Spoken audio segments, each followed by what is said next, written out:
Yellow team and blue team ఆడుతున్నారు. ఇటు side yellow team తన యొక్క మెంటర్ ఎలా మాట్లాడుతున్నారు, గైడెన్స్ ఇచ్చారు. మొత్తానికి అయితే ఈసారి ఎల్లో టీం రివైవల్ అయిపోతుందా, లేకపోతే ఇక్కడ బ్లూ టీం సైడ్ ఎలాంటి మెంటర్ లేరు. మొత్తానికైతే పిల్లలు మాత్రం బాగా తమ యొక్క డిస్కషన్ జరుగుతూ ఉంది. స్కోర్ సార్, స్కోర్ చెప్పండి.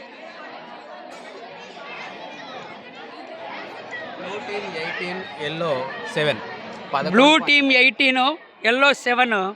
మొత్తానికైతే బ్లూ టీం మంచి లీడ్లో ఉంది. హాఫ్ టైం అయిపోయింది.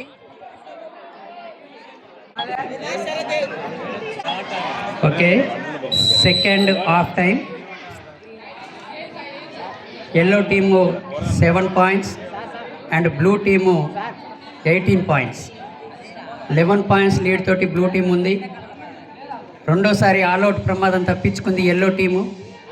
ఈసారి చూద్దాం మరి పూర్తి టీము ఎల్లో టీము రివైవల్ అవుతుందా, లేకపోతే బ్లూ టీం ఆల్అవుట్ అవుతుందా చూద్దాం.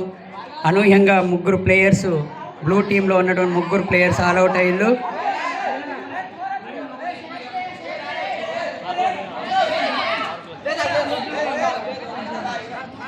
ఎంటీ రైడ్ శరత్ చాలా ఫాస్ట్గా వచ్చిండే కానీ కావాలని ఆగిండు. ఈసారి శరత్ని టాకీలు చేసిళ్ళు.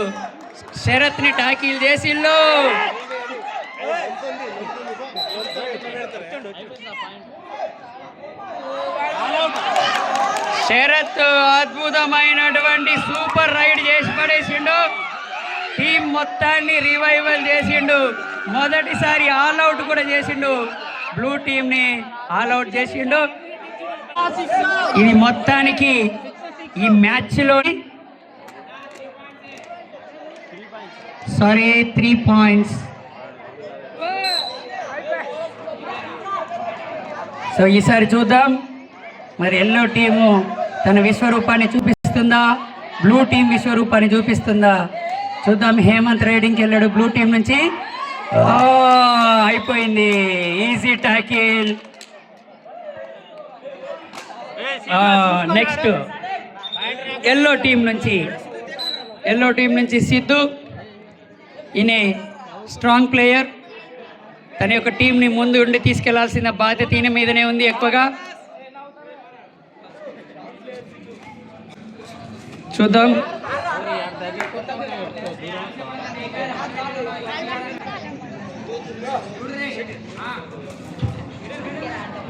ఎంటీ రైడ్, సారీ, బోనస్ వచ్చింది.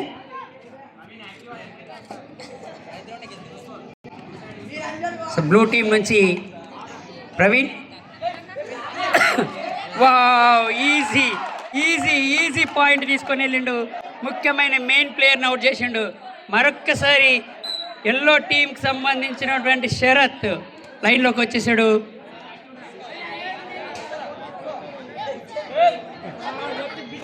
Empty ride.